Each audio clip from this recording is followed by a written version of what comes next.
If you only knew the power of the dark side, it is your destiny. Hello everyone, this is Take the Gate. It is September 19th, 2014, and I'm bringing you an article off of Reality Check, and it is written by Anna Maria Satya or Sakia, and it is titled Ohio's Conflicting Statutes Create Obstacles for Some Abuse Survivors, and it is about a woman who was 14 years old at the time when her abuse occurred. It was between 2000 and 2001 from multiple guards at the Ohio state-run Scioto Juvenile Correction Facility.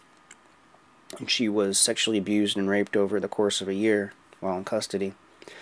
And her lawyer, Jill Flagg, is asserting that she has the right to file a civil lawsuit, seeing as though that Watkins turned 18 in 2004.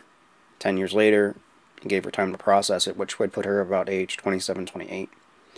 And it says that her essential character is the case as a childhood sexual abuse, meaning that Ohio's much longer window to pursue those civil claims, 12 years past the majority age, should apply. Under that law, Watkins would actually have to wait until 2016 to file her lawsuit.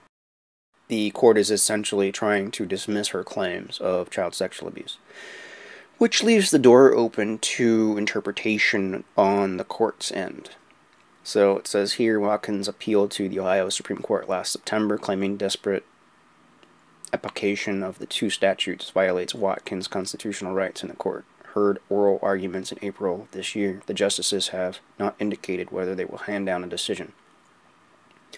According to Mason, Ohio-based attorney Conrad Kircher, this is the first time the state's highest court is interpreting the issue of sovereign immunity in child sexual abuse cases, but he noted that the statute of legislature is only implemented in the 12-year statute of limitations, and that's the state legislature only implemented the 12-year statute of limitations 8 years ago, making the law still fresh in jurisprudence.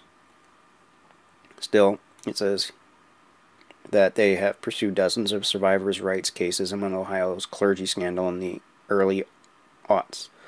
And it doesn't surprise Kircher that the Supreme Court took the case. He says, no, I mean that there is an apparent contradiction between the 2 years and the 12 years. So they have effectively are opening this door to child rape by guards to protect the guards.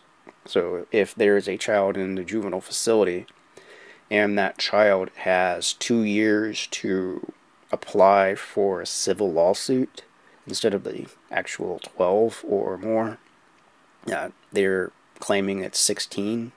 So it would make these juvenile facilities even worse than they are under the PRENA laws, Prison Rape Elimination Act. And by doing so, they are basically giving the guards carte blanche to rape whoever and whenever they want in any dark corner in these facilities. And they have 2 years to bring it to court. And these are different cases if you want to take a look at it and look through, and they cite them as under the 14th Amendment, equal protection under the law. And as far as I know, a juvenile cannot bring a civil case if they are 14. So it's highly dubious that the court would accept such ruling. But, like I said, we have a judicially captured Ohio court.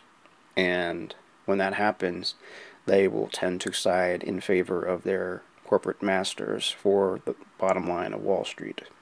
So I will leave a link and description into the comments below. It's a lot to read, and I hope that you will take a look at this, because your child could end up in these child abusers' clutches, and this is one of the main ways, besides the foster care system, that abusers find their victims and child rape victims. So this is Take the Gate. Please comment, rate, and subscribe.